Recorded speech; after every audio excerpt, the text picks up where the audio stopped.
Assalamualaikum warahmatullahi wabarakatuh. Pertama-tama dan paling utama, marilah kita tingkatkan rasa syukur kita kepada Allah SWT.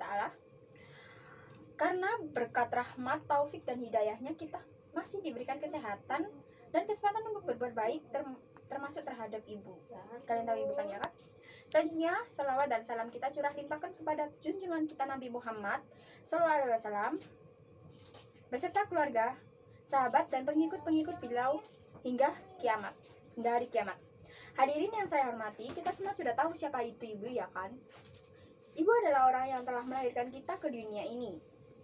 Karena ibu, maka saya dan kalian semua yang ada di sini, karena ibu kita bertumbuh sehingga sampai besar sekarang ini, ya kan? Marilah sejenak kita lihat ke belakang. Sebelum kita dilahirkan ke dunia ini, ibu kita mengandung 9 bulan. Walaupun ada yang kurang dari itu atau mungkin lebih dari itu, tapi umumnya masa kehamilan ibu yaitu 9 bulan. Setelah itu ibu mentaruhkan nyawanya sembari menahan rasa sakit yang begitu dahsyat hanya untuk melahirkan kita. Kurang lebih 2 tahun ibu menyusui kita tanpa kenal waktu. Siang beliau dijadikan malam karena semalam tidak bisa tidur nyenyak. Walaupun dijadikan siang karena beliau terusik dengan suara rengetkan dan tangisan dikala kita kecil. Di masa kita anak-anak, tak jarang harus membuat ibu harus bingung mencari kita yang keasikan bermain hingga ke tempat yang terlampau jauh. Tak jarang juga ibu harus menanggung malu karena usil kita terhadap anak tetangga dan lain-lain sebagainya. Tidak hanya itu, ibu pun harus menanggung berbagai beban selama kita sekolah. Pertama, seperti contoh, seragam kita kotor, ibu yang mencucikan. Seragam kita hilang, ibu yang mencarikan, ya kan? Seragam kita sobek, ibu yang menjahit. Dan seterusnya. Bukan bapak-bapak, oke? Ibu-ibu. Hadirin yang berbahagia, sesungguhnya begitu besar jasa ibu kepada kita. Sehingga, kalaupun kita membalas jasa-jasa itu dengan menggendong ibu mengelilingi Ka'bah sebanyak 7 kali, itu pun belum cukup untuk membayarnya. Maka cukuplah kiranya kita membalas jasa ibu dengan cara mencukupkan keperluan hidupnya.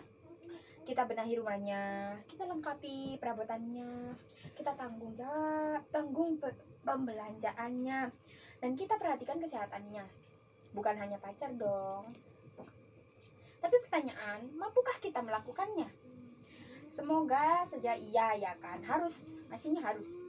Tapi jika tidak mampu melakukannya semuanya, maka jangan tinggalkan semuanya. Oleh karena itu, marilah kita bersungguh-sungguh berupaya membahagiakan ibu kita dengan berbuat baik kepada beliau.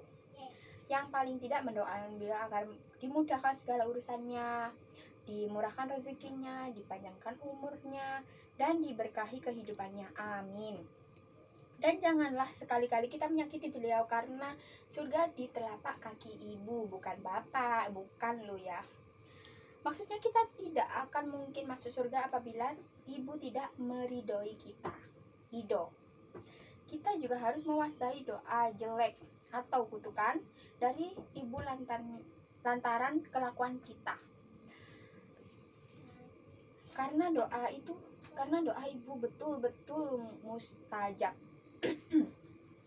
Cukuplah kutukan ibu terjadi pada yang namanya si maling kundang. Tahu kan, masa gak pernah sih lihat si maling kundang? Dalam cerita legendaris itu, dan tidak terjadi pada anak cucunya atau anak cucu kita termasuk kita semua. Amin. Hadirin yang berbahagia, ini saja yang dapat saya sampaikan. Semoga pidato singkat ini dapat memotivasi kita menjadi anak yang soleha dan berbakti kepada kedua orang tua, dan terutamanya itu seorang ibu. Terima kasih atas segala perhatiannya dan mohon maaf jika ada kehilafan. Wassalamualaikum warahmatullahi wabarakatuh.